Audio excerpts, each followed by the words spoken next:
skill you can use for the family setting as well. So many of you thought that I work in HR. I don't. I was trained, and I'll tell you, as an engineer. I just serve in the Chinese Institute of Engineering on the board, and also to help on the HR side in terms of mentoring, training people. But I was not trained in HR, but I love developing people. So let me just set the expectation why you're here today. So I want a little bit show of hand as I go through these topics, so I have an idea where to focus.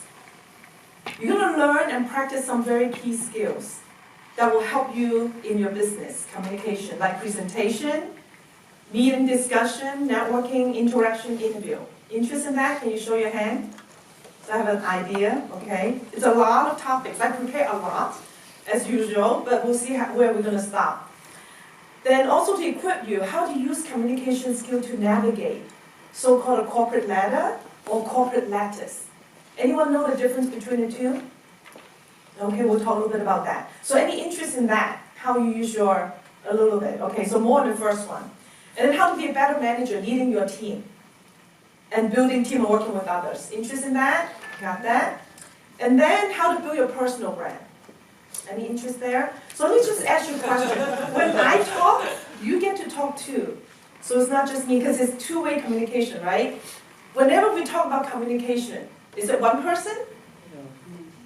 Two, at least two, right? So I need an interaction, I need feedback, like Simon was talking about. So let me ask about personal brand. What does personal brand mean to you? What are some things that you can think of when you talk about personal brand? Or any product branding, right? What does a brand mean? What does brand? Credit. Credit? Just anything positive about the experience using that product? You need credit, right? Be known. Be known and Be also known? differentiate. Differentiate, excellent. A marketing person probably. So how do you differentiate yourself? What is your differentiation, differentiator, your niche? What's special about you? What stands out about you? What's that brand, right? So the most famous brand in the world is what? Apple? Coca-Cola? McDonald's kind of thing, right? So once you think of the name, you already have some differentiation, some attributes, some credit that you're thinking of. You were going to say something. Just your style. Your style. Distinct style. Yeah, so tell me, for those who came and you heard me for 5 minutes, what's my personal brand to you? Do you see a brand that distinguishes me from what you heard last time and today? Communication. Communication, what else? Helping. Helping people, developing, right? Mentoring, yeah. So those are examples of brand, and I'll show you how other people think of me as a brand and how I think of myself. So brand is made up of, if you think about Apple, McDonald's, it's made up of a product or service that you're delivering. So for us as a human, right, what's my personal brand? What is the product? What is the service? What is the skill that you're offering that differentiate you? That people experience who you are. And that comes from both what we usually call the hard skill, right? I'll remind you a little bit of that later on.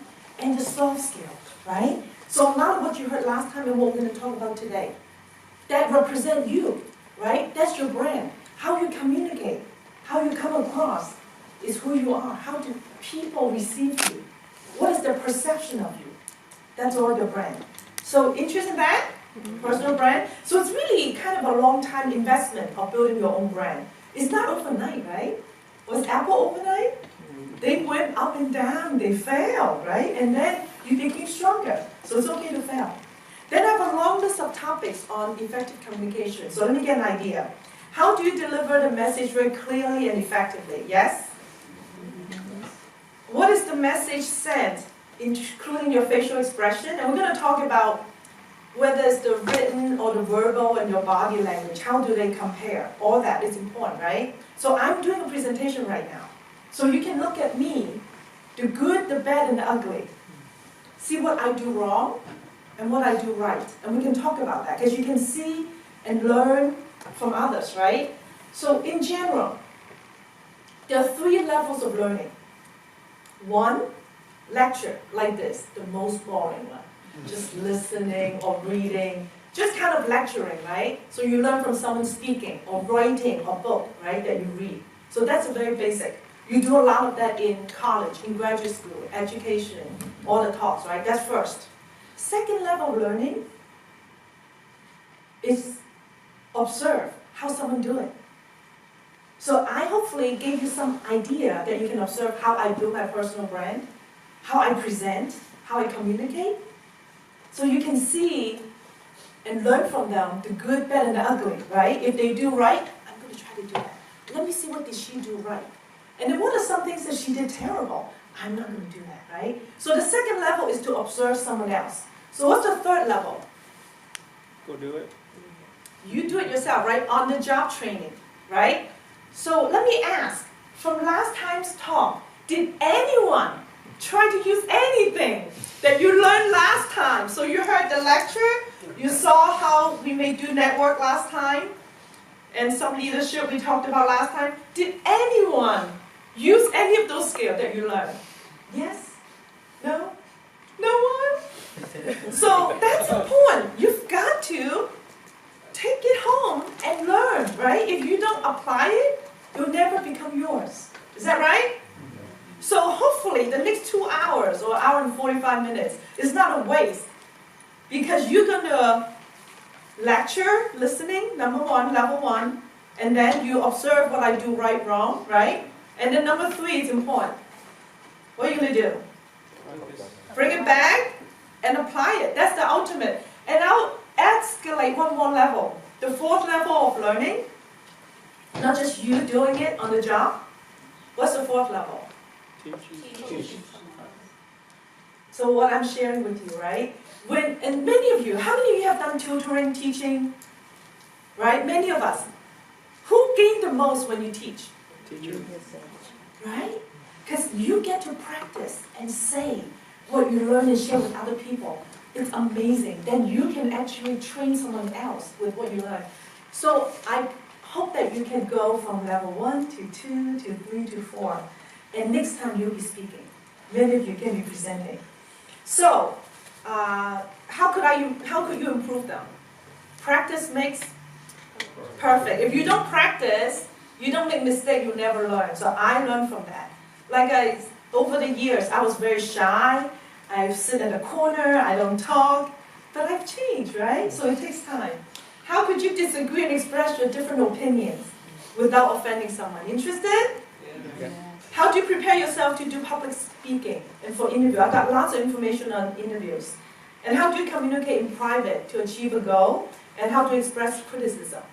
How do you affirm people? How do you praise people? How do you want to improve your communication skill? And how do you build your personal brand? So, got all that? So, let's see how much we can cover. So, a little bit about my family, since many of you were not here. So, this is my husband. We've been married for 30 years. Coming up 31. He's a descendant of Confucius. My children, Grace, she's working now, not studying anymore. She's in San Francisco right here in a startup company. We had a big dim sum brunch this morning with her friends. And Christopher works in San Diego, also in engineering, Qualcomm, semiconductor design. And then they got married. That's our new daughter-in-law, Charlene. They live in San Diego. I had a foot surgery last year, so I was sitting there, and they came to visit me. And they made these amazing gourmet meal our children prepared to celebrate our 30-year anniversary. So 30 years apparently is the year, the pearl, so pearl anniversary. So that's the menu they have put together. My children is the 75th generation from Confucius. 孔祥西, 孔祥东, 祥字辈. So it's interesting. That's their wedding last year in May in San Diego. We have families coming from Hong Kong, Canada, East Coast. The wedding was in San Diego. So it's really nice to see them growing up. So I have talked briefly last time. Anyone remember the 3 career models from last time? Stephen, I'm going to quiz you. What are the 3 models? I, T, and Pi. Amazing. So this time I came back to speak to you. Then right after this I speak to another group, Taiwan Global Mobility.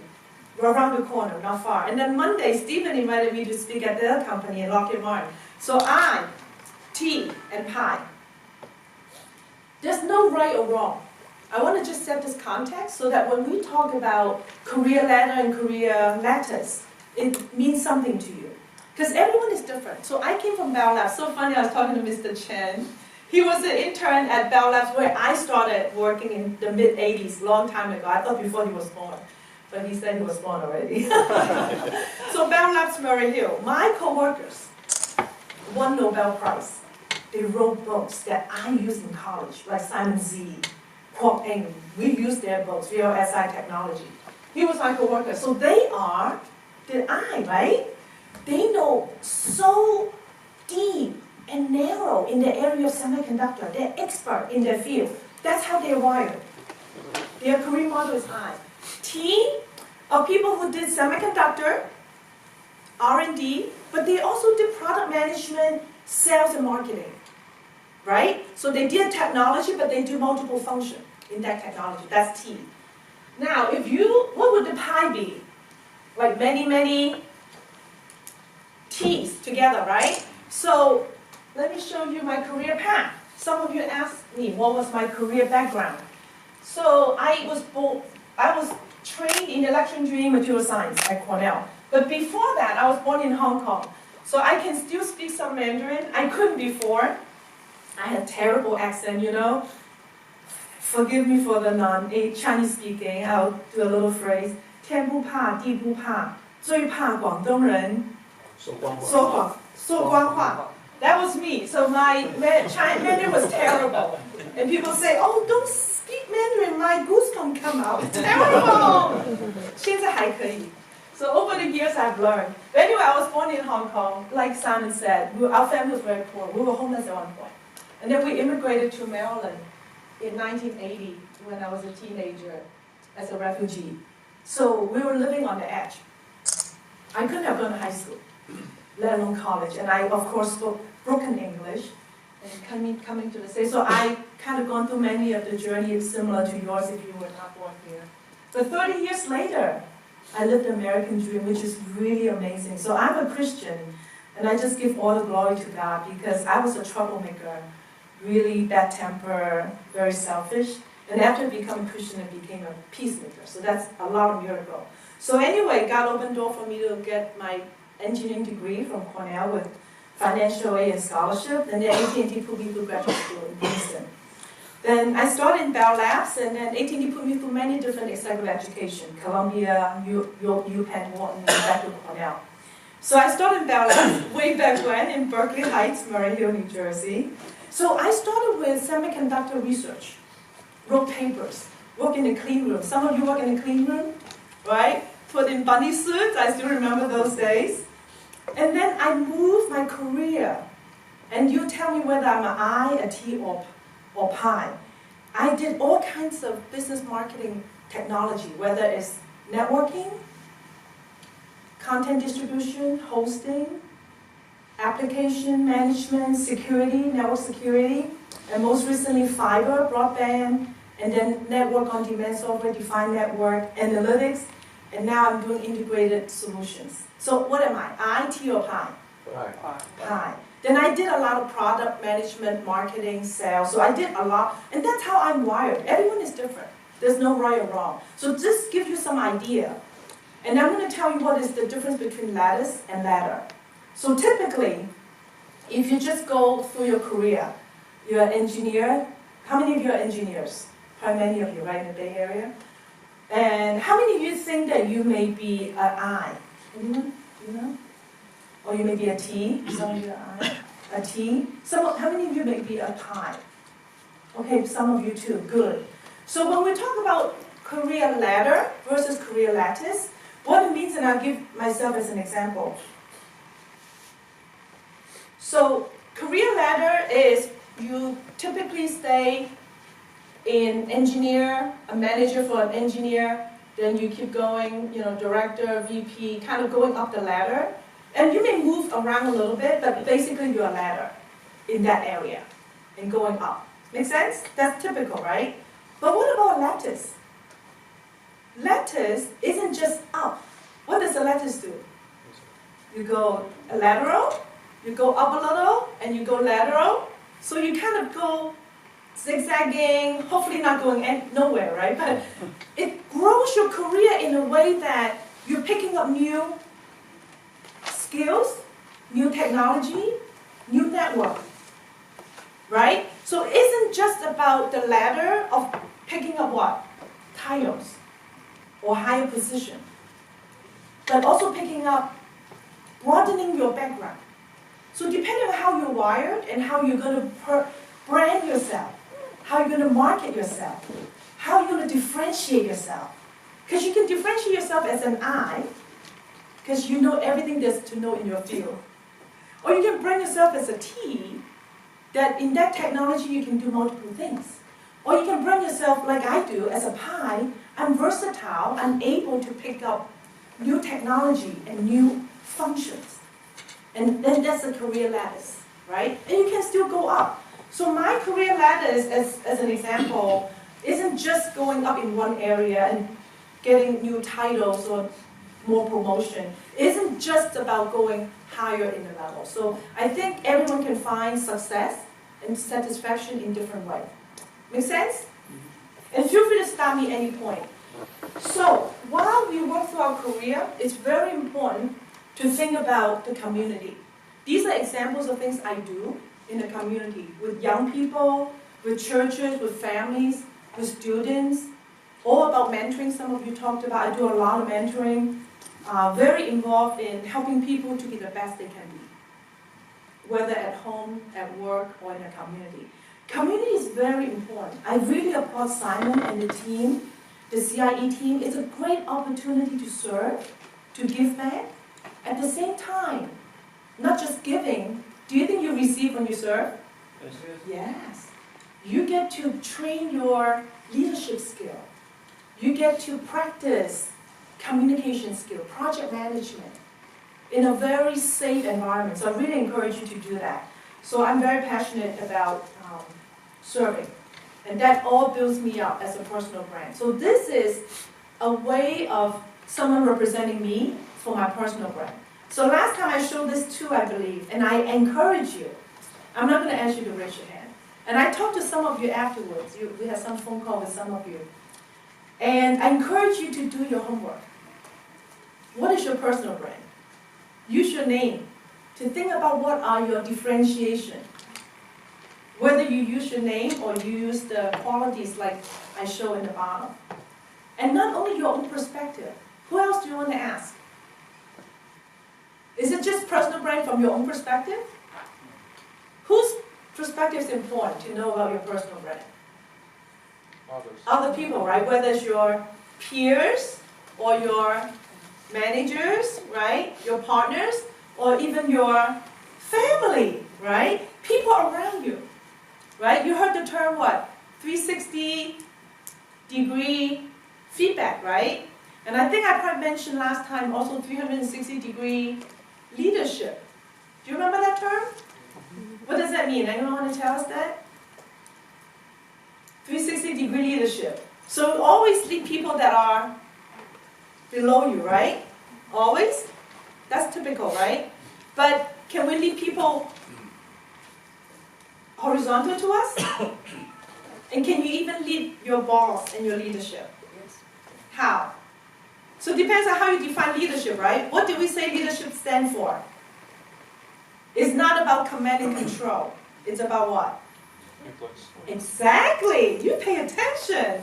It's about influence, right? How do you influence, inspire, or encourage or energize people to be the best that they can be for the greater good? So can we influence our bosses? Yes. Can we influence our peers?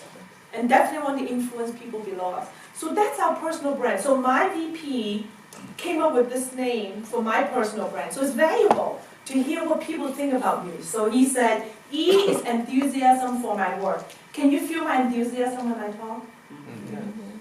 So hopefully it's not overly enthusiastic, but you want to show energy, right? So when we talk about effective communication, when we talk about personal brand, we want to carry energy. And enthusiasm is contagious. Would people like to work with someone who's energetic, or they want to work with someone who's boring? monotonous, right? So think about that. So that's his perception of me. That's my brand to him. L is love of people. I really love people, encourage people, care about people in many different ways. A is always working to find new ways. Innovation, right? So I was talking to Dr. Gore earlier, and he's talked a lot about innovation. It's all about innovation, very new, especially in the Bay Area. I is, he thinks that I use intelligence to drive my decision making, which is a good thing, right? We don't just make decisions without knowledge, but we really use intelligence. And it's not in my vocabulary. That could be good, that could be bad. Because you need to draw the line how to, so that's my brand to him because I'm very much of a can-do person. Anything I can take on and execute. E is endless commitment to mentoring, so as you guys talked about. And then other qualities. How many of you know about Strength Finder? Yes? HR, that's a real HR person right there, and you too. So last time I mentioned, I really encourage you to get that book and then do the survey online, only takes 15 minutes, and tell you what are your strengths. So when we talk about career planning, talk about effective communication, you need to know who you are, right, in order to apply them. So I am achiever, developer, connectedness, belief, and responsible. So I love these top 5 strengths, and I know why I love my work so much, and I get paid too. That's good. I just love my work. And I love serving in the community using those skills, both at work and in the community. Do you remember seeing this? SWOT? So I encourage you to do this on your own. This is another way to show your brand. What are your strengths, which we just talked about? What are your weaknesses? What are the opportunities you can grow? And what are the threats that you want to avoid? And your weaknesses could be 2 sides of the coin. So I'm not going to spend too much time on these, but this is a way of personal brand. So then I'm going to dive in a lot more on how we're going to use our personal brand. I won't talk a lot about career success, but I want to show this to you so that you, since some of you didn't come last time, but this is the foundation of my career development model. So to start with, the bottom 3 is really your personal brand. What represents you internally, right? What is your purpose? What is your reason for living? For me, it's very simple. To enjoy God's love and share God's love with other people. At work, at home, in the community. Very simple for me. So that's my foundation. And what's your principle? What are the values and decision-making criteria? And for me, again, very easy. I follow the Bible. Those are my values. My Chinese culture is my value, my upbringing. And then what's your passion? So as you know, my passion is developing and helping people to be successful, whether it's my boss or my subordinates. So what is your passion? Is it teaching? Is it problem solving? All these represent what? Your personal brand, right? So personal brand is very broad. Who you are, what you do, why you do things, how you do things, right? That all represents your personal brand. It's not like a one topic, it's very broad. How do you come across? How do people feel about interacting with you? It's your whole person. So that's these 3 bottom layers of the 5-layer cake is your internal.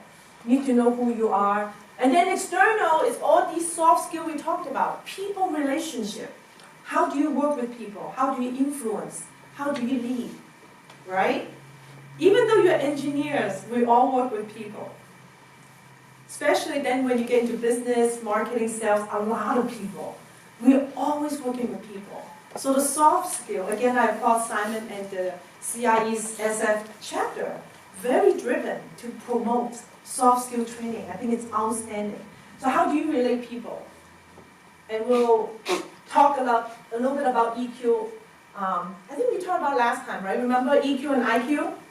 Which one is more important when you work with people, IQ or EQ? EQ.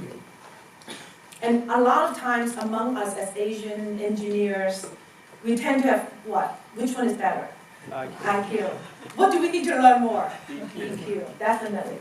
Okay, then ultimately, external is your performance. All these represent your personal brand, right? What do you have to bring to the table? What's your accomplishment? What are your contributions? Right? What are your hard skills, soft skills? When we talk about interview later on, we always look for the 2 main areas. What is your aptitude, hard skill, your ability to do things?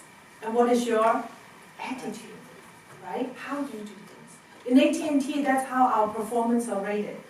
What have you accomplished? Looking at your resume, your accomplishment writing, and make sure you quantify your numbers. Remember, I think I mentioned it last time. How much dollars you make, how much percentage that you help to save, or how much time you... So numbers very important.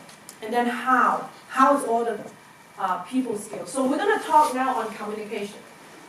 So as we talk about your personal brand, communication is how people get to know you, right? Is that right? How you do things and how you talk. So communication is a very important element of building your personal brand. So Peter Drucker, the father of marketing, business. Many of you heard about him? Peter Drucker, right? Read his book? He said the most important thing in communication is hearing what isn't being said. So it isn't just about verbal. And I'll show you some statistics. It's about what's not being said. So what does that mean? Read between the lines and what's not being said. What are some body language and hidden messages? So what are some ways? We know verbal, non-verbal, written. But guess what? What is the percentage? What has the most impact? Non-verbal, your body language. So I'm presenting, watch my body language, and you tell me later, what are some good, bad, and ugly, right, that I do? Your body language, how do you use your hand? So a lot of times we need to be careful. Is it a good body language? Means you're very close, right? So I have another acronym I didn't bring with me today called SOFT. Kind of how do you SOFTEN? I didn't bring it, so I'm not going to talk about it. But basically, you want it to be smile, open, facial, T is touch. So I kind of came up with that for training at the church. But basically, smile, right? And be open. A lot of times we do this, or this. So just watch your body language, how you represent yourself. So when you present, we could do this and stay here, and I'll be a tree. That's one way, right? Or you can do this, and even do this. So I teach students all the time at churches. You get close to the audience. You like that? It could be intimidating, but it's good because you want eye contact, right? And proximity. You want connection with people, right? Especially over the years, I taught children, when you get closer, they pay attention. Yes, you. Elaine, will you be talking a little bit about how women and men are judged differently for using the same kind of expression or non-expression? I wasn't going to, but we could. Okay. But I think I want to be just very careful not to be overly sensitive, to be different between men and women. In general, and I've been with AT&T for 32 years. They started when they have children's program. I was very young, just kidding. But long time, 32 years, so I've experienced a lot. I came from the Bell Labs, mostly men, very few engineers, women. So I've gone through challenges. So I always have a baby face and Asian, short, young looking, could usually be unfairly treated, but I don't want to take that as a disadvantage. I don't want to be a victim, I want to be a victor, and just prove them wrong, and just keep your own value, my peace, right? My principle. And I've gone through many storms over the years. Someone said I'm a fighter for 32 years, yes. And it's been amazing, really. But AT&T is a great company. So I don't want to be too stereotype sensitive about men and women, and just be yourself, right? And typically they may think that, oh, you Asian stereotype, you don't talk too much. And then if you talk, they think you're too loud, you know? So just have to, so that's part of our discussion today. I will talk about how to be effective in communication. So we'll talk about that. So, all that to say, while we're trying to work on verbal communication, with all that, it's still not enough. What is valuable? Non-verbal. So that's good. So it's not just verbal, right? Because verbal is a bit perhaps challenging for us. So nonverbal is important. Okay, so what behavior? So it's always the head, right? The head knowledge, and the heart, the emotions, and the hand. So today, in the same way, I'm hoping, as I share with you, that isn't just the head knowledge, but hopefully it gets to your heart that you feel, yes, I want to build that personal brand. Yes, I want to work on that communication skill. And hopefully to your hand that you can really practice. Otherwise, it won't be very good use of your 2 hours. Okay, so how do we communicate? So my VP and I came up with these. So I have many layers of communication skill I'm going to share with you today. So stay with me. First is some very practical VP perspective. In a corporate environment, how do we communicate? Very practical. Then I'm going to go into some values. What are some values you're going to communicate with? Then, the last part, I'm going to get into 10 principles of communication. So it's going to be very intense. You ready? Okay. So, written communication, we do that all the time. Don't you guys do that in your company? Lots of email, right? Yeah. So we're going to talk about how to make email communication effective. Verbal, of course, right? Conference call, meeting, presentation, we'll go through some of those. And what you wear also communicates something, right? Remember? Non-verbal. So think about what you wear, depending on the environment. I think different company may be different. In the older days, there's still the shirt and tie and jacket. But now, the cool thing is like, you know, the Apple style, right? Black t-shirt and jeans. I probably should have worn jeans.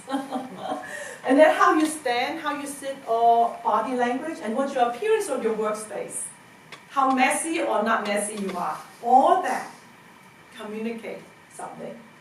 So, written. Email. We're going to talk about, this is my VP and I came up with these. So, do you think those, I know they're millennial here, so no offense. When you do email in the business communication, are these short forms a good idea?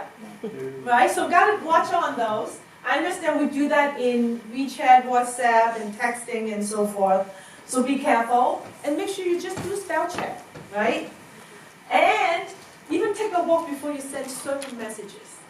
Because you know there's sometimes the message you may feel a little bit emotional.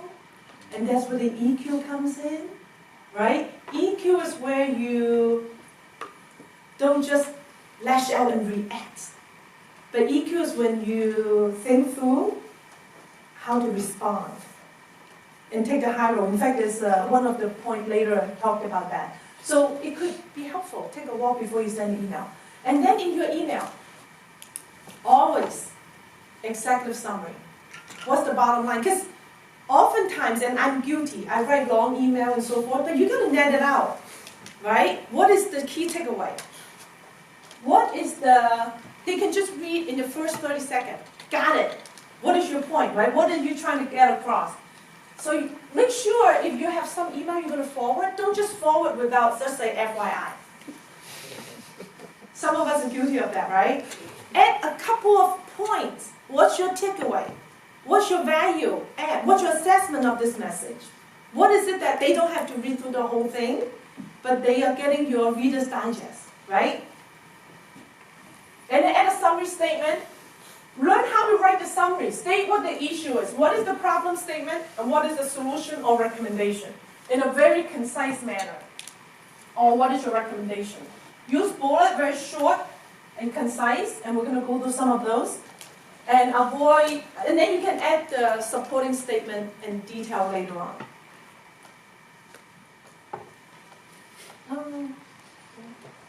Okay. Yes. So, verbal. How do you prepare for meetings? Write down what you want to say, not the whole essay, but at least the key points, right? That you remember the key points. What I notice is that when you start a meeting, the beginning is the most difficult. Once you have some cue cards and key points to help prompt you, then the rest of it may flow easier.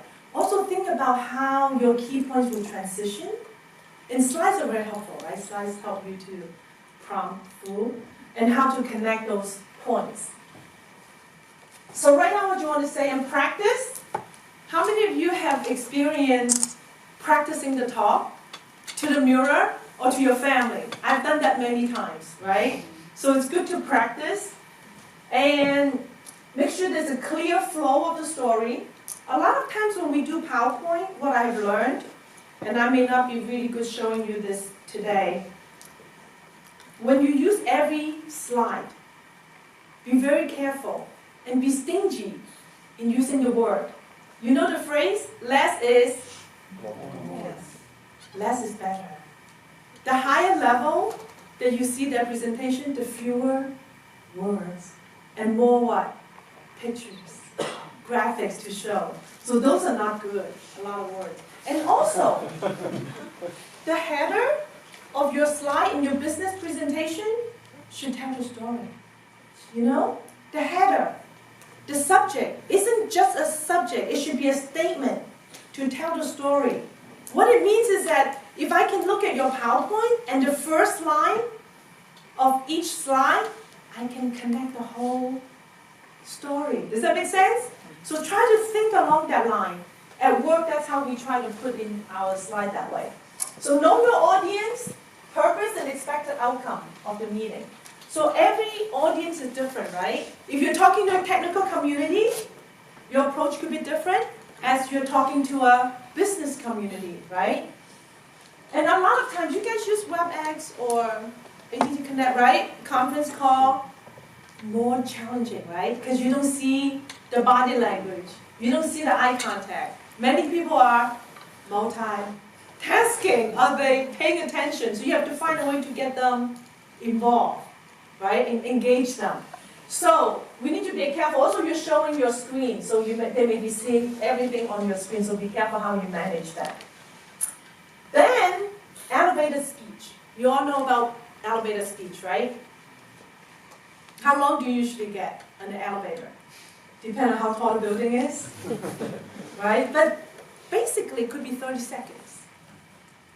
And recently, someone has told me, as we were talking about interviews, and the first time meeting someone, you know what impression is the most important? The first impression, right? And it's not just the first impression for the whole meeting. It's the first 30 seconds. Just like the first moment that you appear, how you're going to shake their hand, how introduce. So Simon encouraged us to introduce each other, right? Did you think back to that experience? Was that first 30 second, your interaction with that person give you some idea of that person's personal brand? Was it true? Because that's almost kind of stuck with them. Good, bad, or ugly, right? So 30 seconds to get your point across, very short and concise. And know your key points. And really be able to recite and recap it at a moment's notice. And then here, we talk about emotions. Think about EQ, very important. So EQ is a definition of be aware of your own emotion and manage it so that you don't just react. In addition, be aware of other people's emotion and how to manage and respond to it as opposed to react to it. And I have many challenges at work that EQ comes to incredible value. So that's your nonverbal communication will be very important than your words, how you express yourself, how your tone may come through as positive or complaining, right? So it's very important, and I just kind of think about at work, how does that come through? It doesn't mean that you suppress your personality. It's okay to speak, but just be calm and be professional. I think I told you a story last time how I turned a whole very difficult situation around just because of my EQ, which is pretty amazing. So take the high road and have a sense of humor, right? It's good to laugh. Do people like to laugh? Yeah. When you laugh and you make fun of yourself, it's much easier to handle tense and tough situation. And humble, humility. We're going to talk a lot about that when we talk about a value. Keep your own value. And make sure we respond and not to react. Okay. How do we communicate our appearance? It does matter how you appear, right? I love looking at your faces, smiling, right? Very cheerful, being positive. You're sending a message with what you wear, and that represents part of your personal brand. Depending on the people you're meeting with, what do you want to convey? Know your audience, and then the overall appearance, typically to be safe, is business casual in my culture. So we don't always wear jeans per se. And also what jewelry you're wearing and what are your garments suggesting. Like I said, first impression, right? Every time. So this is the VP speaking. Plan, prepare, and practice. So the next point is very valuable because I always have a lot that we want to share. But again, we say less is more, right? Instead of a laundry list, what do you want to do? You group them. You know what the bundling means? Right? So you can group the categories of things into one. So instead of 10 things, what is better? 3 groups of main topics and then with some subcategories. Make sense? So try to bundle them into themes. And then this is another thing I keep working on, the frequency. If you cut down the frequency, people will feel that you have more impact. Versus if you send a lot, then they may get what? Desensitized. It's one of the 10 messages versus one of the 3. Then they will find more valuable. So just remember, we're always communicating, whether you're talking or not. Now, when you're in a very official executive presentation, and you put a lot of work putting a presentation together to sell an idea. But if you're so good that just the first few slides that they already saying, yeah, sounds good, don't keep going. You don't have to finish up your 30-slide deck. If they got it in the 3 slides, what are you going to do? Close, right? So don't have to go beyond the close. And then there's a very important point. It was in the introduction earlier. How do you communicate privately to get your point? And typically people say, if you have anything you want to criticize, you want to do that in private. But then if you want to recognize people, you want to do that in public. Very important to recognize people. In AT&T, we have many ways we can recognize people. You can give them different awards. You can write email thanking people. You can talk about it in conferences, like how Simon mentioned, and recognize certain people, and we recognize CIE. So recognizing people is, quote unquote, doesn't cost you much, right? As long as you're genuine and sincere. Oftentimes when I recognize people, try to avoid just saying, great job, awesome, nicely done. That's very generic. What would you say? Detail. Huh? Detail. What are some examples?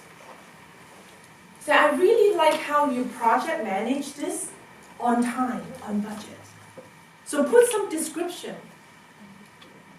Those are ways to communicate your expectation, right? I really like how you're responding when we discuss, because your feedback is valuable to me. So when you thank them, you're setting an expectation. So they know, that's what I should try to work toward. Okay, so that ends a section of what my VP and I came up with. Now, I want to give you some general principle of how you communicate. What are some values that we want to use? And then at the end, we're going to wrap up with some very practical principle of effective communication. So what are some drivers in our communication? How do we communicate? What affects the way we communicate? Do you resonate with these? Right? How you're feeling, your emotion, your culture, your upbringing, your country, where you're from, your personality, right? What's your core belief? Your value, which is what we're going to focus on the next 20 minutes. What your past experiences affect how you communicate, right? And then what's your worldview? So all these will affect the way you communicate. So these are the 5 values I want to share with you. I love acronyms. This is an example of those. So I want to help you shine. I want to help you shine using these 5 values. We're going to go through each one of these briefly. So when we communicate, with value, it's very important to find common ground with the people you're talking to, right? It's so much more effective when you have connections, right? I think last time I talked about networking, remember? My whole acrostic on the networking, right? One of them is to find common ground. It's very important to have linkages, common ground. Gain influence. Remember we talked about what's leadership? Is it control and command? What is it? Influence, right? Inspire them. And then being consistent. So the common ground is very interesting. A couple of days ago, I was actually in an informal job interview. It was very interesting. This person, I happen to have many common grounds with them. They went to Georgia Tech. My son graduated from Georgia Tech. She studied electrical engineering. I studied electrical engineering. And she promotes STEM for girls, which is what I do too. So we have very good chemistry. So it's very valuable when you have common ground. So always find something that you can build. So let's go into shine. So let's just go through. Can we read together so we all kind of exercise your verbal communication for a minute? S is H, I, N, E. So do you want to shine? Yes. Do you believe these are important value in your communication? Yes.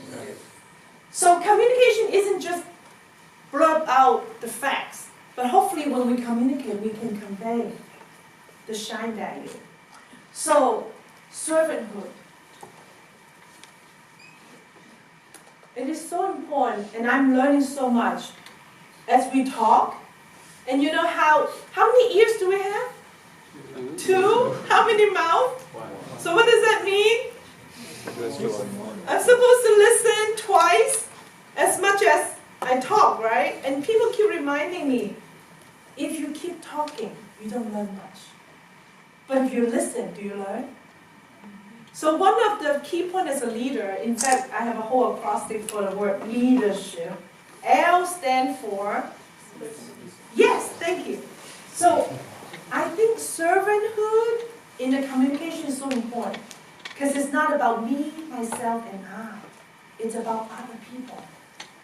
You communicate. The goal is, hopefully what you want to convey is helpful to other people. So we need to think from a servanthood perspective. This is a lot to do with humility later on, right? Because if you have a servanthood attitude, will people want to support you? Because ultimately, when you work in your company, right, you always have to get people to work with you. And people will say, and I do this all the time at work, they will say, okay, why do I have to work with you? What's in it for me, right? So you have to help them appreciate what is this idea that you have going to help them. How is it going to help them? So you can help them, you can win their support by persuasion instead of forcing them. And it takes effort. So you have to think from their perspective. Put yourself in their shoes. To equip and invest in them, to help them to be better. So you have to really put the whole project in their perspective. So I'm in the middle of building a business case on a project. So I have to always think from their perspective. Why would you want to be part of it?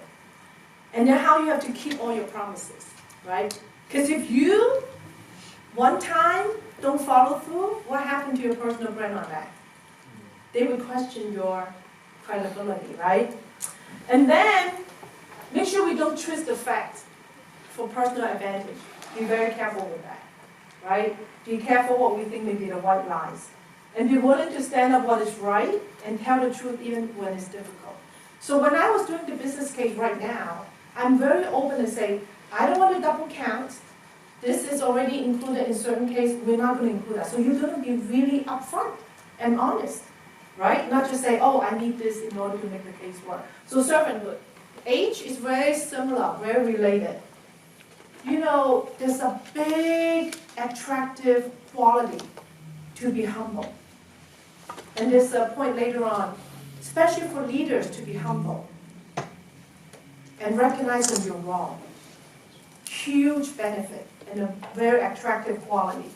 So humility is communication that's aware of our own limitation. I don't know everything. So some of you probably heard of our president of AT&T Entertainment Group, John Stankey. He's one of my mentors. He's really smart. And he always said he doesn't know everything, but he knows to build a team surrounding him who know different things that he doesn't know. That's humility, right? That's a smart leadership quality. Build a team with people who are involved. So, humility is to listen to others with an open mind, like I said, 2 ears. Keep talking doesn't help, but you need to listen and you can learn. And don't brag and name drop. This is a sensitive area. There are pros and cons to that, right? So I just dropped a name, didn't I? John Stankey. But depending on your purpose, right? If you're dropping it just to brag, or you have a purpose to convey a point. So in my case, I was dropping his name to convey how he's humble, right? And that he doesn't know everything, so you want people around him to help. And then he sees his own limitation, and he's willing to compromise on decision. And he welcomes suggestion and feedback. And then it's not self-righteous, not that I'm always right, but they know to listen and understand other points of view. Have you seen people in your workplace that are that show humility? Yes? Yes. Do you like working with people who are humble? Yes. Right? Even if they may seem humble, are they actually capable? Yes. Probably, right? So this is something for me and for you to reflect on. As we talk to people, go into the discussion, being humble. I don't know everything. Can you help me? Okay. So what's I? Integrity. So what's the definition of integrity?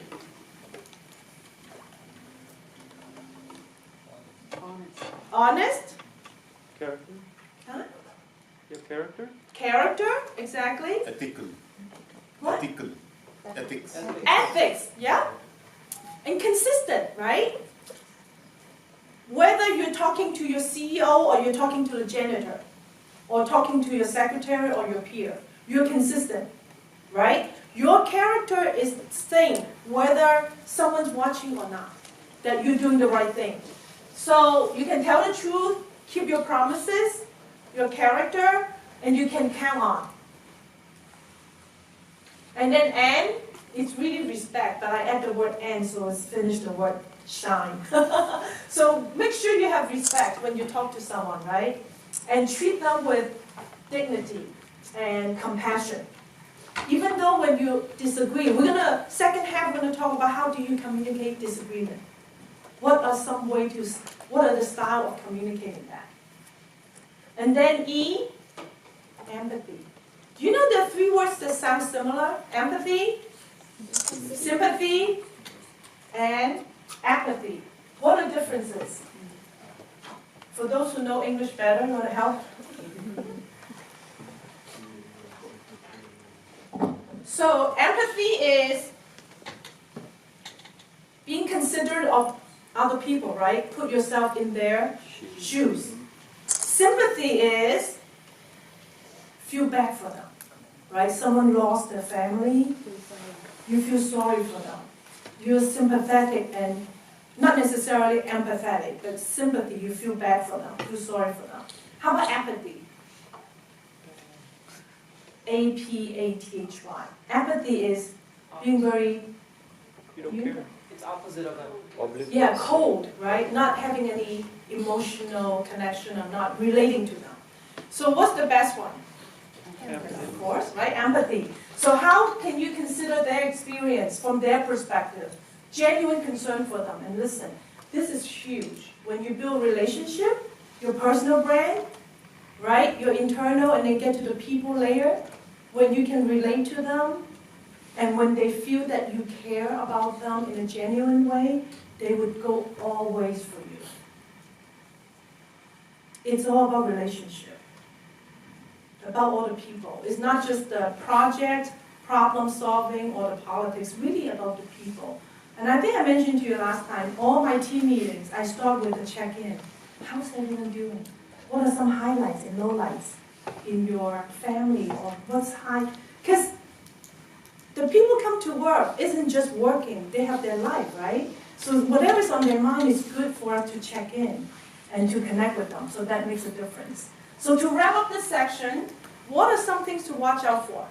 So we know the shine, right? So let me ask, what's shine again? S is servanthood, H, humility, I, integrity, and nurture, respect, E, empathy. Wow, really good. So what are some opposites? So we need to be very careful. Habits is a big thing for me. So a lot of things I talked about, I make them as a habit. Meaning you internalize and try to practice them, right? And remind yourselves. Remember we said not just in the head, hopefully in the heart, and hopefully in your hands, right? You really need to practice. Because if you don't practice, you're not going to learn, right? So a lot of what we talked about today. So make them as a habit. These are opposite. Do these happen at work?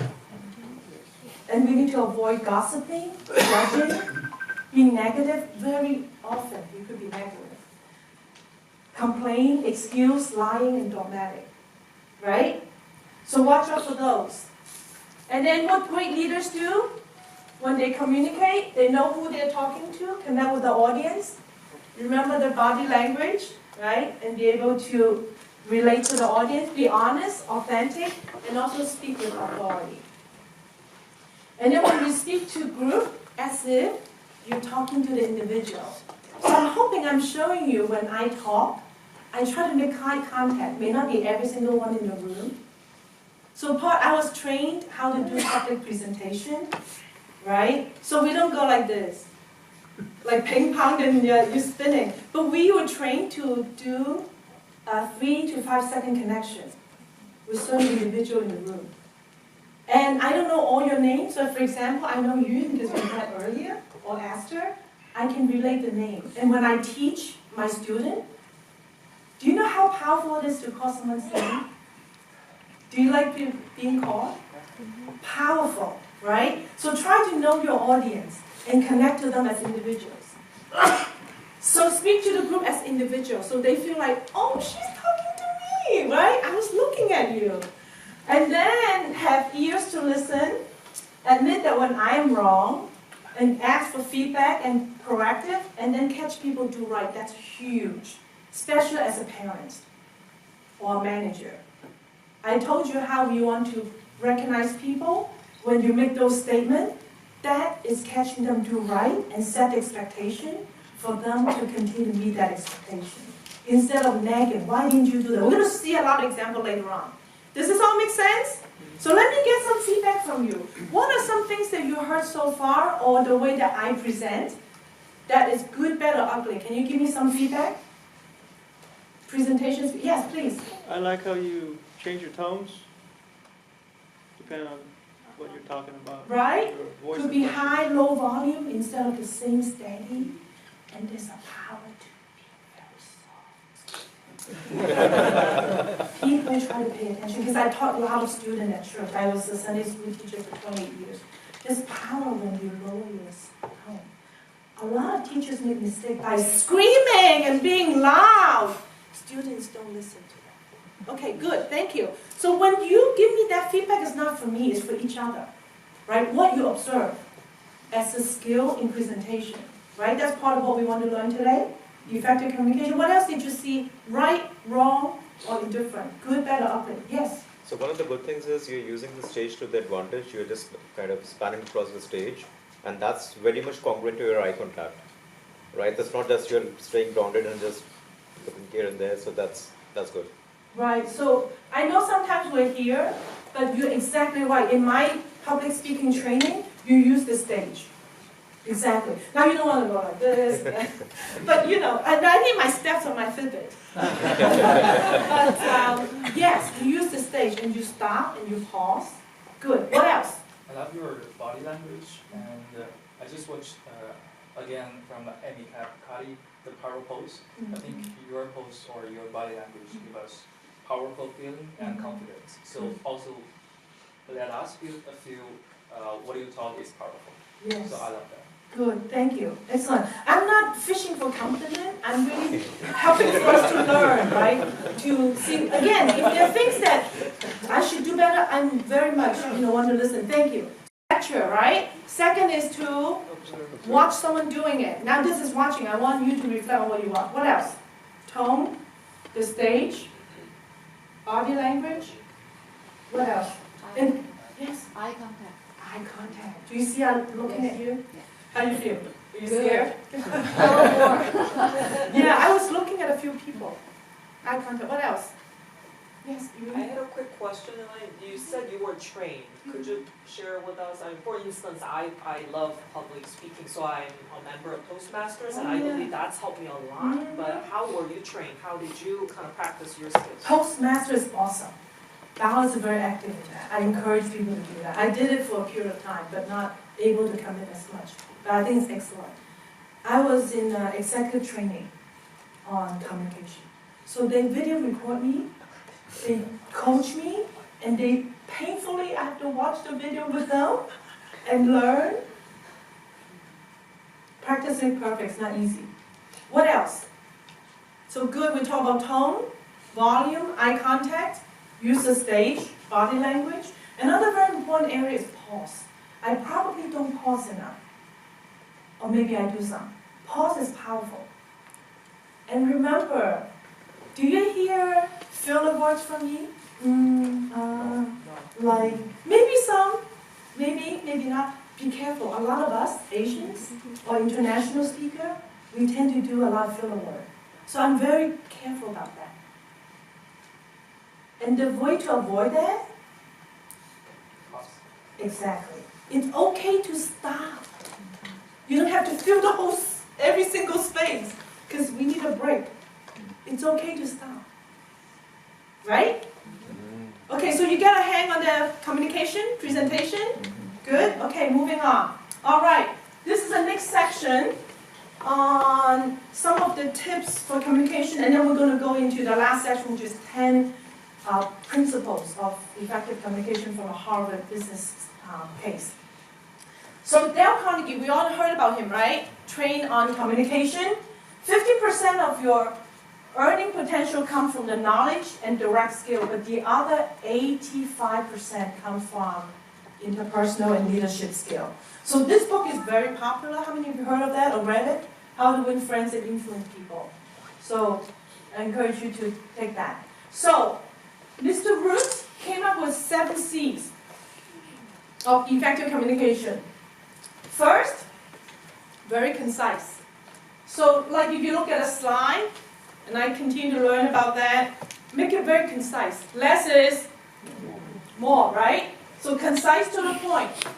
In fact, I like the way I usually say it is CCP.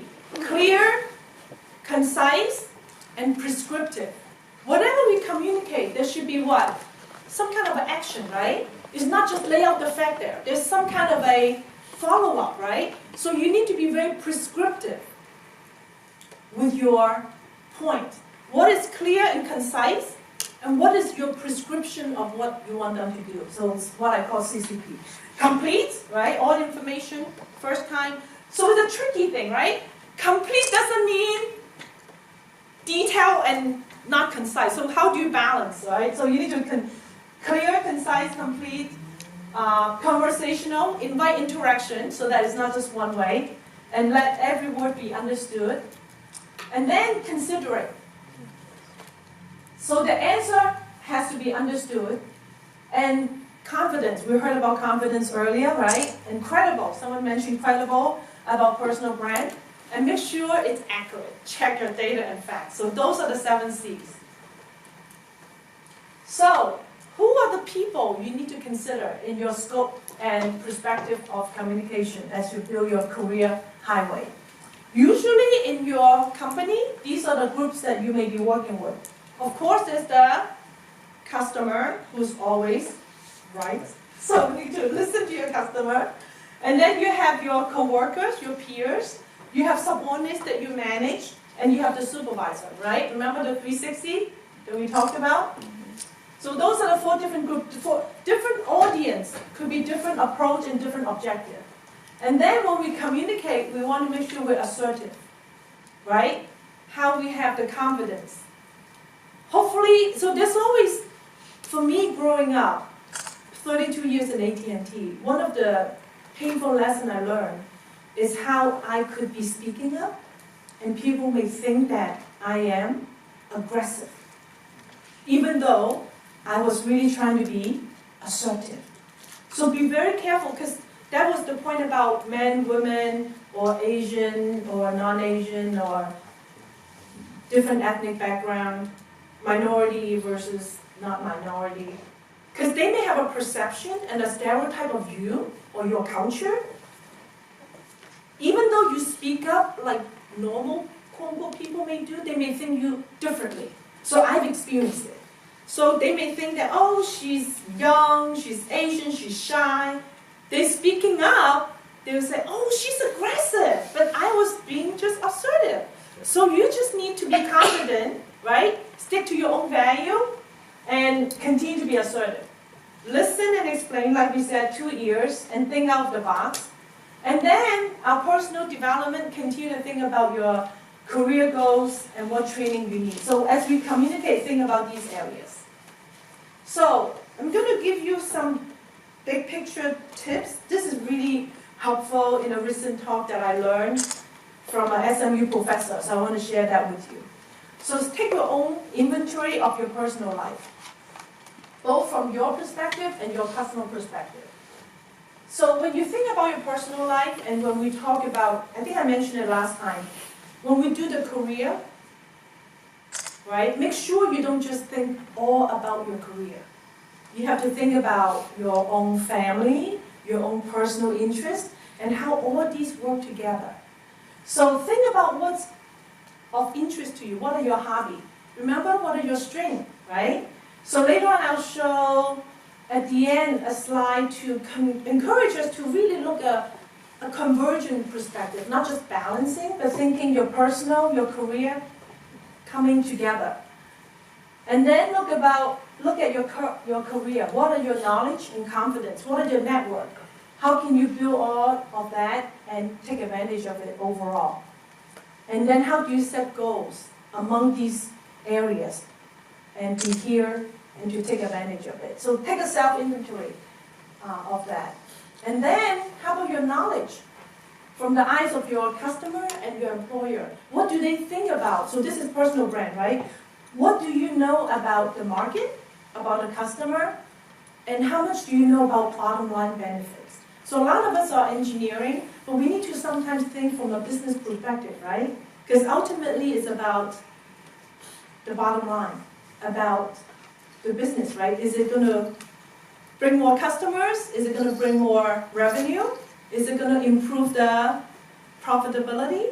Right? So we have to think some of the bottom line benefits. So this is another way to represent your personal brand. How much knowledge do you have about the market, about your customer, about your business? Confidence, right? How do you interact with the customer and your coworkers? And are you willing to take on new opportunity? To demonstrate, remember the T, if you're willing to learn new technology and new function and build a confidence. And how about the people? The network you work with. So I talked to some of you after my last talk, and then we had some phone conversations. And that talks about networking, right? Who are the people you worked with in the past? Very interesting. I'm in the middle of a possible career move, and I'm going back and look at all the different VP and officer I work with, and how I want to update them on this move, and how that can be a coach and a support for me, and also to really validate the direction I'm going. So this is when, whether the network comes to a point when you make a decision, or when they have a certain need. Remember, networking isn't just about receiving, but also about giving. So this is very powerful, right? So I'm exactly in the middle of doing that right now, looking at all the network. How have I helped them, or how have they helped me, and how can I ask for their confirmation on this career change discussion? So this is a self-inventory in these 6 areas.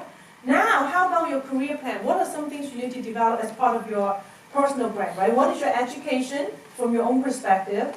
How is this education helping you to do the business and helping people? Whether you're changing from technical to working on business, so that education is important. You need more training. And how about your experience, right? Were you an I that's a specialist and then trying to be general? Or were you technology focused, trying to do business, and what does that mean in your experience? And then, are you willing to take a chance, right? Instead of just supporting, are you willing to own up that responsibility?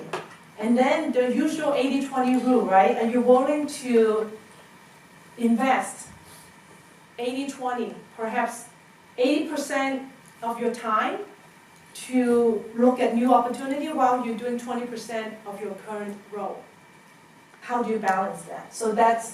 So through my career, all the 32 years, every time I make a career move, I have to build on what I've done in the past, that I'm really good at, the personal brand, my differentiation, that I can bring into the new job. At the same time, I can pick up new skill. That's the 80-20. So at least going into the new job, 20% is built on what I've done in the past that I can bring in. At the same time, I can pick up new skill and make new contribution. Make sense? So you can use that assessment. So those are the few areas. And then finally, how do you manage your career to success? Is your work experience from the eyes of the customer. Don't just tell me, prove it to me, right? Demonstrate that. And not just successes, but also failures. Is failure important? Is failure good? Yes. Yes. Right? As long as you learn from the failure and you don't make the same mistake again and again and again. Right? So you learn. In fact, in Chinese we say 失败乃成功之母, right? We said failure is the mother of successes. Only when you fail can you pick yourself up and learn from that and do better. So it's both success and failure. And then how do you market yourself? This is your personal brand. How to take the time to learn, absorb, and execute, and diversify. Again, if you're an I, I'm not saying you have to change. For those who are not just an I, it's a good idea to diversify and learn different disciplines. And then ultimately, how do you look at your whole life, right? Make sure you take vacation, make sure you look at your work, but definitely the family and the community, as I was sharing with you, because we are not running a sprint. Life is a marathon, right? It takes a long time. It's a journey and it's a process. And really encourage you to work with nonprofits. So I think we're now going into this serious discussion. We have 20 minutes, 30 minutes? So we're going to go through, this is very heavy. From Harvard Business School, a friend did a really good job summarizing it, and I thought it was very helpful. The art of communication. You ready? Or do you want to stretch? Why don't you stand up, stretch a little. We don't have a break, right? So this is the last part. This is the final stretch. Any questions so far? Okay, you ready to learn the art of communication? Okay. This has a lot of practical tips. You can look this up from Harvard Business School. 10 principles of effective communication, very practical. Okay, ready? Okay, 30 minutes. So what we already know, right? Communication is transfer of information.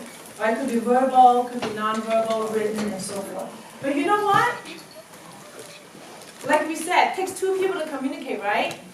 But what I said and what I intended, do people always receive what I intended the way we do? No, right? So part of of my 32-year career in AT&T, I learned that I always would like to have good intention, and I have a good heart, good enthusiasm, good objective, how to do things. But people don't always receive them in a positive way, unfortunately. There were times people told me, in front of me or behind me, because I'm always half glass full, right? Half glass full positive. And they just don't get it. They say, Elaine is just too positive. Something's wrong with her. Well, what do I do? Am I going to be negative because of their comments? Right? So we cannot convince people until they really see I am for real. That's how I am. So it is disappointing and discouraging times when you have a good intention and you're communicating a message. But how people receive it and how they perceive it may be different. It hurts. And when that happens, what do we do? Try to shut down.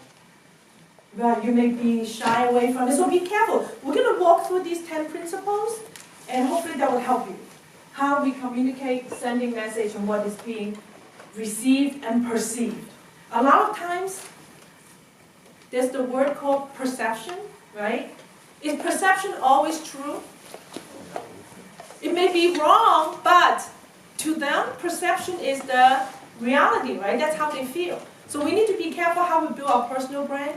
How do we convey the accurate perception, an accurate message? Okay, so methods of, we already know this, so we can skip, and the reasons for communication problem. For us Asians, or coming from other parts of the country, other parts of the world, eye contact may be a little bit difficult, so we need to work on that, right? So eye contact in a natural way. So have to practice eye contact and be natural. And make sure we avoid one-way communication. Remember we talked about win-win, right? What's in it for me? There's a phrase, with them. What's in it for me? Always think from their perspective. How can they gain from this communication? And their frame of reference. And what are the feelings? Okay, we think about defensive versus supportive. Tell me which one is better. So before we get there, what do you think, just from the words? Is it better to do defensive communication or supportive communication? Okay, so that's easy, huh? So defensive is when people try to always think that you are right? Then you judge other people, both our expression and tone. So be careful. I'm reminding myself as I'm studying this, right? Or there are times that I go into a meeting thinking that I'm right. Remember we went through the shine value, right? Think about and be open-minded. So be careful not to be defensive. So this is very relevant for me, for the business case I'm doing. And make sure we don't control. Remember, it's not about control and command, but it's the, what's the I word? Influence, right? And inspire people. And then don't appear superior. Even though you're high level, don't think that, oh, I'm here to tell you what's right or what's wrong. And then don't just manipulate people's feelings. So it's better to be what? Supportive. So got to be genuine in our speech, in the information that we're asking. And also, when we try to solve the problem, we're in it together. How can we solve it together and to collaborate? Remember we talked about empathy, right? Identify with how they feel. And also being equal. Don't feel that, oh, you're stronger, you're better, and they are not. Would they like that? Right? We want to be equal, or even think of them better. And then try to be flexible. So this is easy, right? Easy to say. Is it easy to do? So this is a good reminder for us. Okay, number 6. There's now very practical skill. What kind of statement, how do you use to communicate?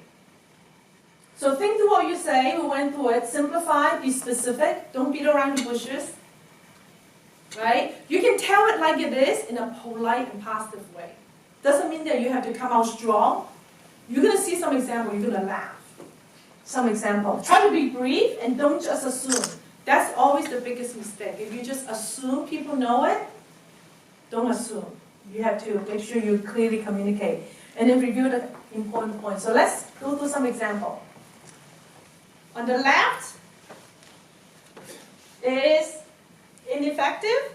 On the right is effective. So we're probably guilty when we see some of those on the left. I've said that. Right. So when someone is rude, instead of saying, oh, you're rude, what do you say? State what it is. What happened? What were they rude at? You were finishing my sentence for me. That's rude, right? So instead of making a judgment to say that you're rude, what should we say? Tell it like it is, right? What happened? Then, another example, the quality of your work is well below average. You better start working on improvement. Is that effective? No. So what's a better way? I can clearly see that you have plenty of potential to do much better at your work. What help you need to realize that? Is that better? Right? Be very substantive and productive and proactive, right? How can I help you? Right? Think from their perspective, remember? How about the next one? How many times have you been late this month? That may be the fact, but is it a good way to say it? What's a better way? Is there something preventing you from being on time? To kind of empathy, right? Think from their perspective. What is it that's a barrier for them? How can you help? Right? That will get you into trouble. Versus, if you continue to come to work late, you'll leave me no choice but to put you on probation. Very clearly stating the facts. Is that helpful? So how do you make that statement? So we have a more skill that you can use. So I'm going to get into some very practical way how you're going to communicate, especially in feedback, right? One of the questions we talked about is how do you express criticism in a positive way. And I'm going to, so again, we talk about a message from a sender and then feedback from the receiver. So feedback is always valuable when you communicate. Have you heard of the term active listening? Right? We talked about that. I think I mentioned it last time. What does that mean? You heard something and then you repeat it or rephrase it, right? That's the feedback loop. That's the active listening. So, when someone is repeating what they said, is that a good thing? What's so good about it? Show you understand. So make sure that you're on the same page, that you understand, that you are connecting, right? It's very powerful, very important. This is very valuable, and make sure you practice this at work, at home, in your relationship. Make sure I understand what you're saying. What you mean is that, right? So let's look at some example. Respond to statement or questions like, so you believe that, ... Or are you saying that you're concerned about... So these are some examples of starting phrases to help repeat what you think you heard, to make sure. So how do you feel if you're the speaker? That someone is repeating to make sure they understand. How do you feel? Do you like that? Yeah. Why would you like that? Get your message across. They're trying to understand and get your message, and they're respecting you and they're listening, right? This is powerful. In fact, when I work with my team, I would, even if they may not repeat it, I want to say, okay, would you rephrase what you think we just discussed to make sure that we're on the same page? Because there are times I notice if I said something, but they may interpret a different way, and then they went off and do it, and then come back with a different page, right? So sometimes we have to help people to do that. And then use door openers to encourage the speaker and say, oh, tell me more. Can you give me some example? Tell me in your own words. So that's very inviting, right, for people to be able to tell more. And when we ask questions, what's the worst kind of question to ask? Yes, no question. Right? So for example, your children coming home from school, say, did you have a good day? That's a yes, no question. How can you ask the question differently? How was your day? Oh, tell me what was one thing that you're most excited about. Oh, tell me one thing that really made you sad, right? Yes, no question is no fun, right? So avoid those. So these are the typical 5W, right? What, where, who, when, why kind of thing, right? So those are a good way to, so feedback is probably the most underused and yet very helpful skill. How many of you have done a lot of the feedback in communication? Do you have experience with that? Active listening? Not many? Are you going to try to practice it Monday? Or even tonight when you go home? With your family members, right? Very powerful. So you're listening and you're respecting them. So what are some turn-off? Something we can avoid. So some of these responses can appear very negative. So let's be careful to avoid them. For example, preachy, right? You think that you're always right and say, you really should take my advice. That's a turn-off, right? So be careful about that. Judging, but you're wrong. If you said that, they may not want to listen anymore. So I'll explain some tips how we're going to do that. And don't try to outdo them. You think you did it bad, blah, blah, blah. So try to, what does that mean? That means you kind of look down on them, right? Remember, the shine, we want to be humble, right? So think from their perspective. And try not to withdraw and say, oh, forget it, I'm not going to tell you anymore. So that's a turn off. Or patronizing. You don't really feel that way. It's okay, everything is fine. So all those can be a turn off.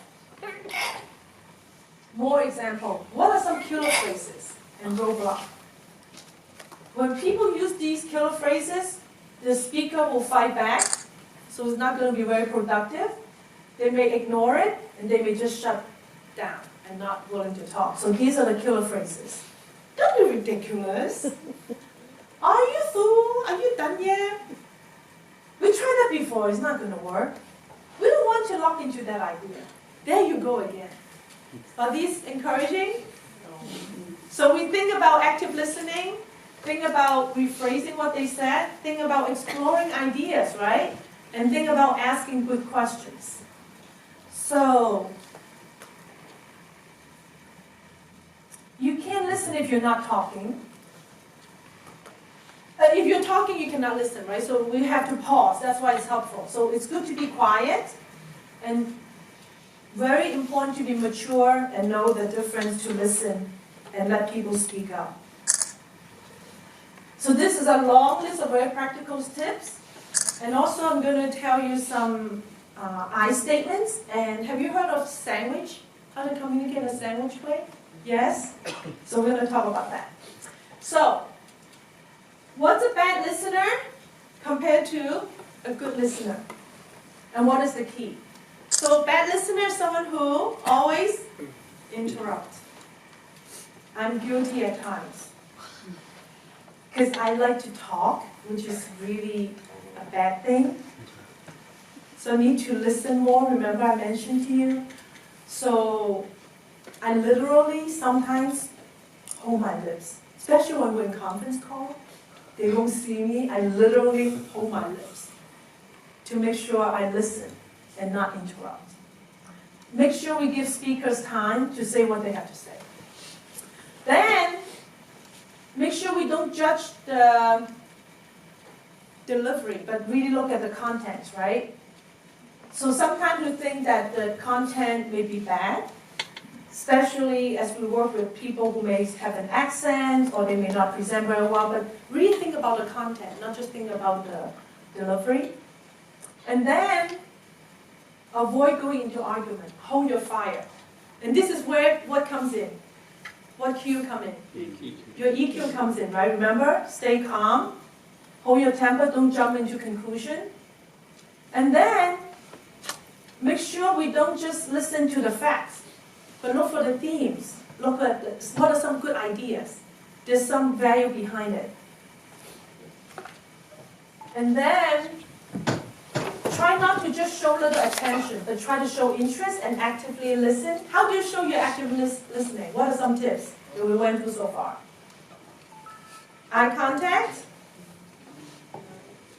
rephrase, active listening, ask questions, clarifying questions.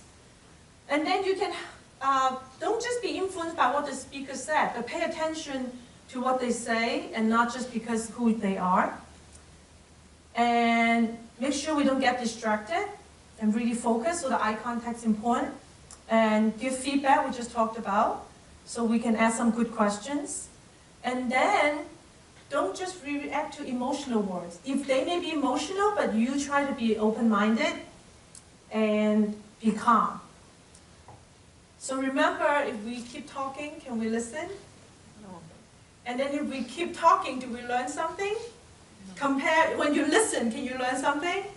So a lesson for me, so for all of us. Right? Part of the communication is to listen. So, what are some basic principles for human relations? So make sure we have a supportive environment. So by the way, I have a quiz coming up. So for those who took picture, you can go back to look up. I'm going to have a quiz asking to make sure you learn. Create a supportive environment so that it's a constructive approach. And avoid personal attacks. And respect, we went through it, self-esteem. And set example to make sure we take opportunity to improve. So here's the quiz. Ready? Okay. What is communication? The transfer of intended meaning, right? And, oops. Let me go back. What is communicated? Ideas? Yes? Yeah. Opinions? Concepts? Order? Instructions? Feelings, right? Oh, yes, okay.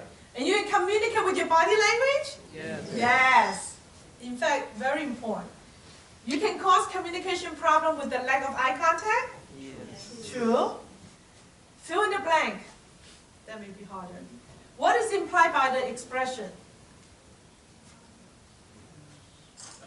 Your judgment, evaluation, right? And then what can evoke resistance? Control. So be careful when we think we want to control. Try to listen. And what could arouse feelings of inadequacy? Superior, especially if you're a manager. And then it gets worse if you're not a manager and you appear superior. That could be condescending. And then what can make people become resentful? Manipulate. Right? So again, that's where the value comes in. Last value question. The listeners should not view the speech as a genuine request for information. True or false? They should not. False, right? And the feedback is responding with statement or question. Is that good? True or false? True. You are a bad listener if you tend to enter into arguments, show little attention and give no feedback. Is that true? So hopefully we're not all guilty of that. So this is a good reminder. Communication is often viewed as a tool that links individual to the team, as well as team members to the team leader. True or false?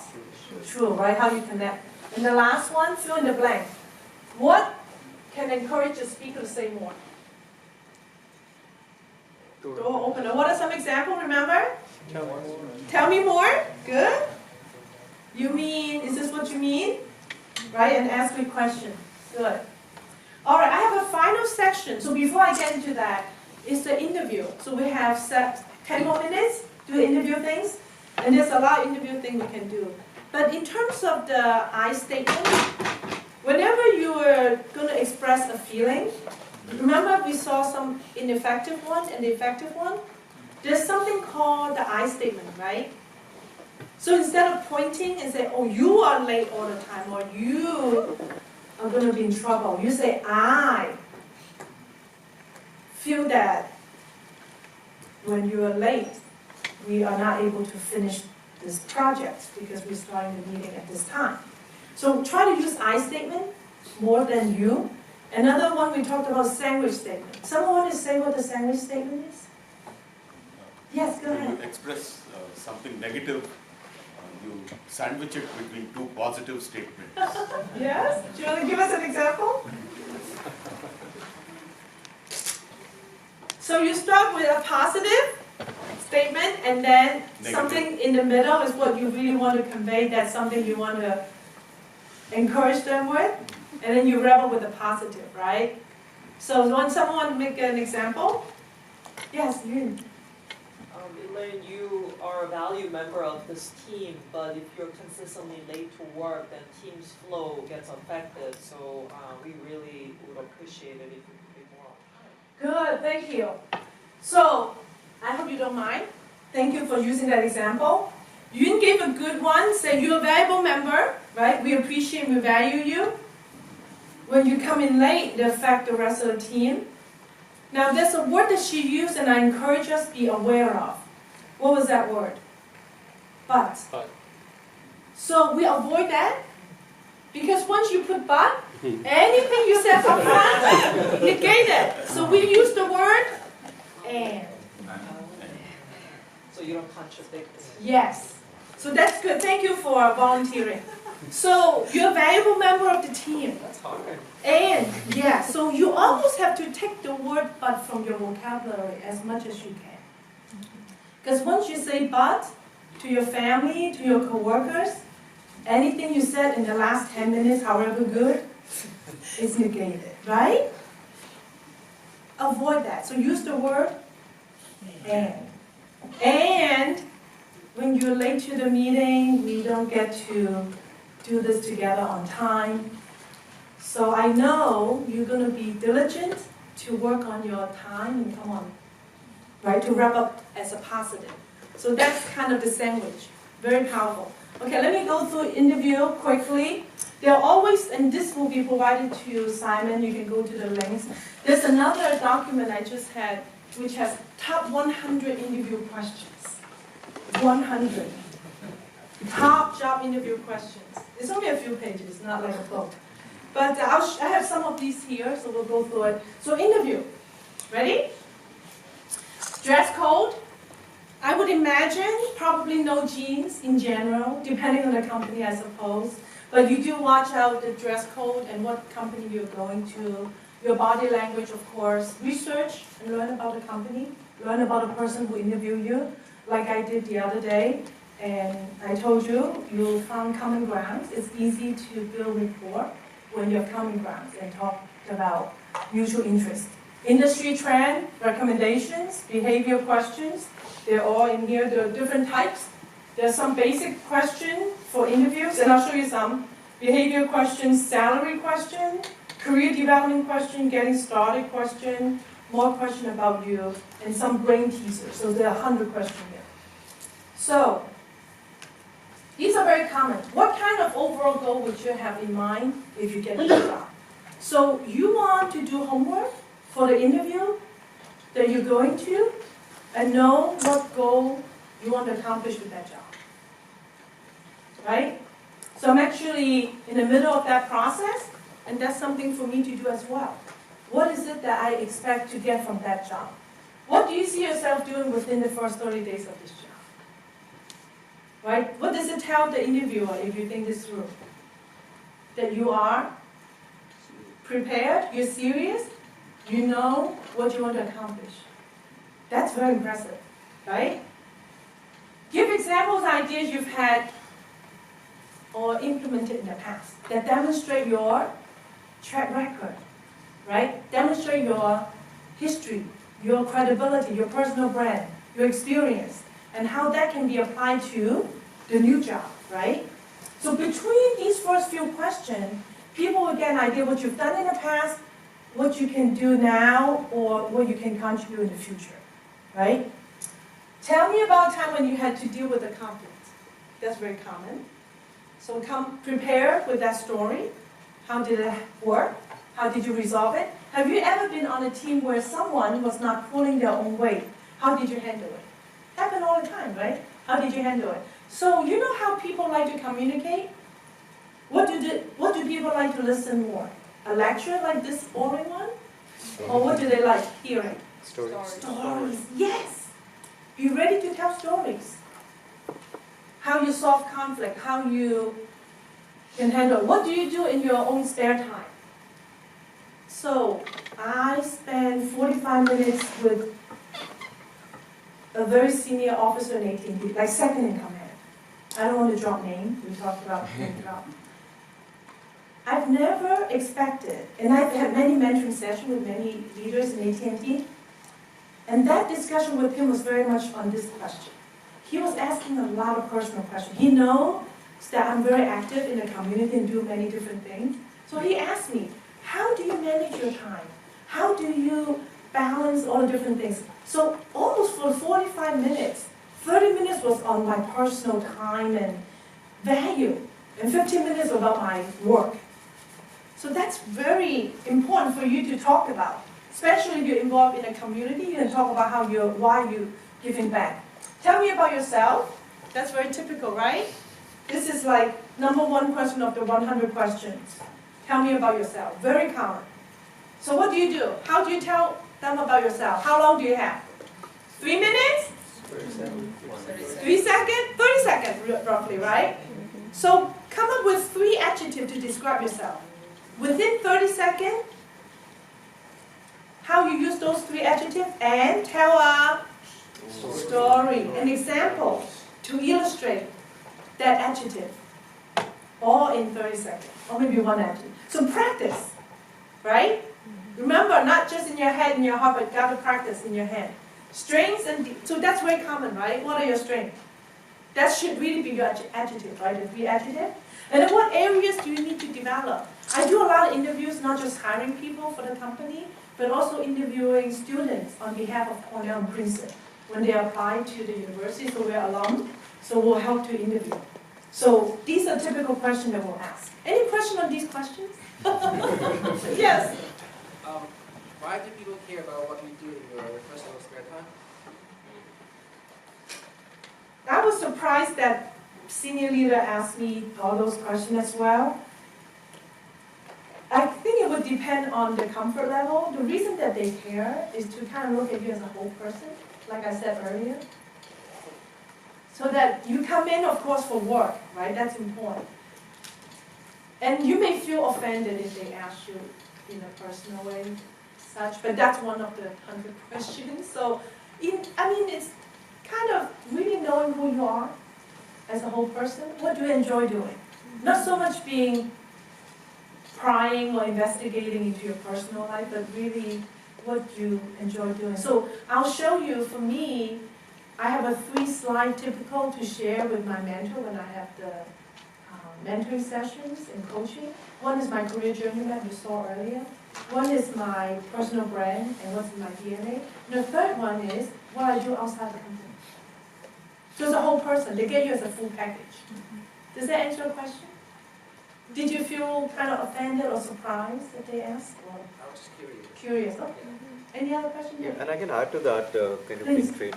So one of the reasons why some of these questions are asked is it gives a bit of an insight upon your mindset, and gives a more of a kind of a window into your values, in what you talked about.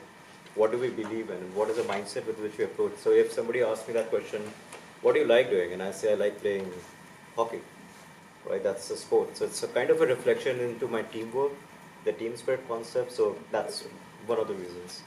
Not all, one of the reasons. Good. Any other question on these questions? Got a few more slides on those, and we have the 100 questions you can go study and prepare for. So these are good interview questions. What motivates you? That again kind of related to what you said on the value and what drives you and your whole person, right? What is your greatest accomplishment? That's a very common question I ask the students. What can you bring to this role that you are certain other applicants cannot? How do you differentiate, right? And what is your personal brand? Why should I hire you? Right? What hurdles or obstacles have you overcome? That's very important. For Princeton in particular, there's a question that we need to write in our report. Was there anything special or adversity with this student that they have to overcome? And that's why it's very valuable to have failures and adversity. And for me as a Christian, I always say God doesn't waste anything. He used everything in our life, even the negative and the challenges. And I told you my story, a lot of adversity. I was homeless.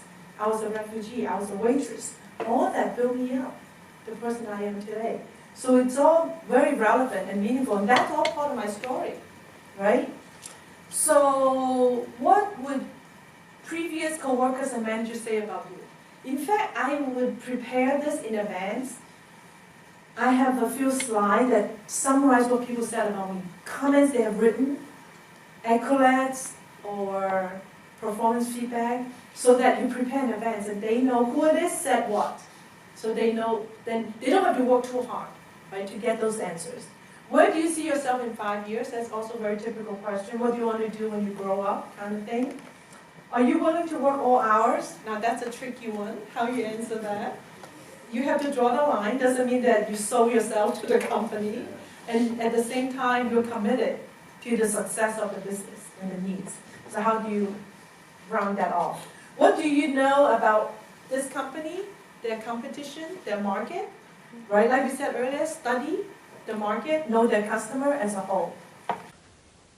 And some tips, how do you prepare? So this is typical, right? Make sure your shirt is not wrinkled and your pants, and just properly polished shoes and such.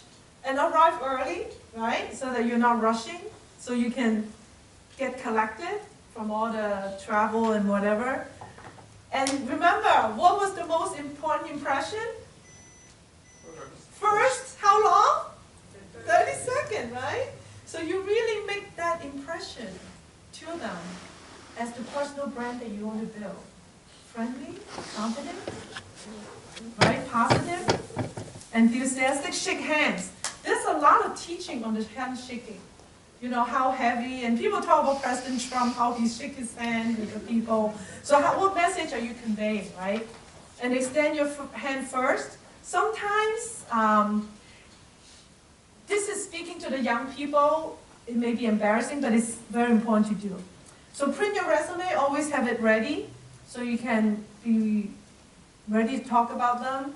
And bring a portfolio, and that you are prepared also to take notes. And then, do you have any question? Do you ever say, no, I don't have any question? Yeah? Hi, Elaine. I have a question. During the interview or the conversation, you're sensing that something is not going well.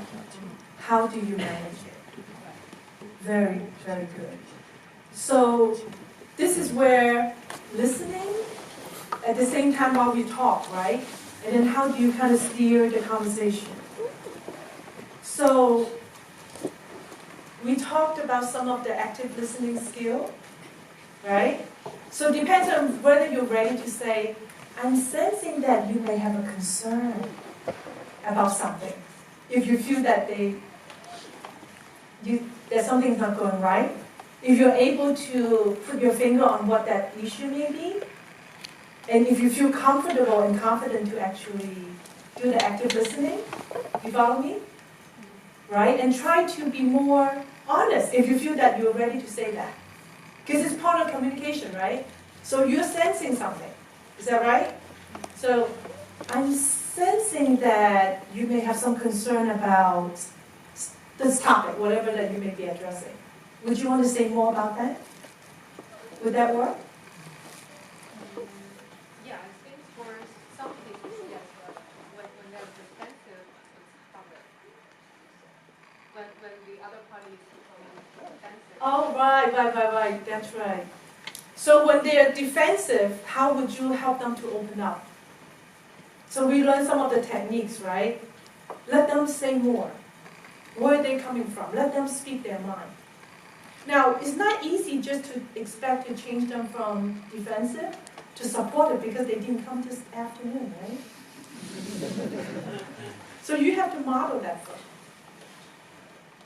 And then really think from their perspective. How can we help them? Right? How can you be supportive? So this is where the EQ comes in. Right? Because when we work with people, they don't all come to these workshops. So we should take the high road, right? We are the ones who are being trained. How can we apply that? So I shared a story last time that I have some very difficult people I work with and how I turned the situation around, keeping my value and being positive. And eventually, they were embarrassed to see me because I stick to my value. And then now we're the best friends. And it's not easy, and it's not overnight. And takes that personal rapport, right? Personal relationship, and then common grounds. And caring for that person as a whole, and think from their perspective. And it takes a lot of practice. That's a tough situation, it's a good one. So you learn, and hopefully practice makes perfect. Yeah, so there are cases when you feel like, when you're trying to deal with it, you really feel a lot of your energy is being dragged into this thing, and then you feel that you kind of a little bit lose control of what you want to do. Agreed. Yes. So I think when I shared last year, that 1 year, so I'm always half glass full. I have a nonprofit ministry for 20 years. I started called Call Towards to help people to integrate our Christian faith in the workplace and really be the best that we can be. And I say, thank God it's Monday, not thank God it's Friday. But there was a period for a year that I had Sunday night blues. Do you guys remember, for those who came last time? I think I mentioned to you. Very difficult. I cried Sunday night. Very energy draining with my husband, my children.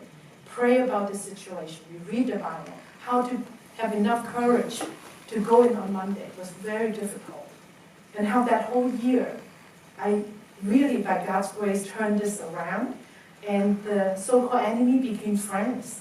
And it's very funny. A few jobs later, ended up the people that they used to take away from me now work for me again. So it's very interesting. So just stick to your own value. Nothing's going to be wasted, but it's energy draining. Thanks for sharing. Yeah. Any other questions? So I think we're going to try to wrap up. Oh, so we talked about the balance and convergence. So it's difficult to always try to balance all these areas. So my experience is really not just balancing my calling, which is, helping people, developing and mentoring, or my career or the community, but it's really converging. When you do all these together, as an example, I mentor people, or I give talks, or work with the community, or my family. When you do all these three converging, then it's easier compared to the balance, right? Balance is difficult to make sure that all three together. So I encourage you to do the same when you are serving in the community. So this is an example. So this is the third slide I just talked about. So the first slide I give to my mentoring coach is the career map. Second is and I have a more detailed version for internal. I show you a very simple version. Second is the personal brand, right? What people think about me and what are my quality. And then I show them this slide. What do I do to your question, right? Outside of work, what do you do? Who are you? Right? I just don't know you for work, but also know you outside of work. What matters to you? What do you do? So my family is important. What are some of my recognition and what do I do outside of work? So that's my 3 slides usually. And do prepare yourself when you go to networking or coaching. What do you want to bring in? So I think that's it. I'm going to just wrap up because we're over time.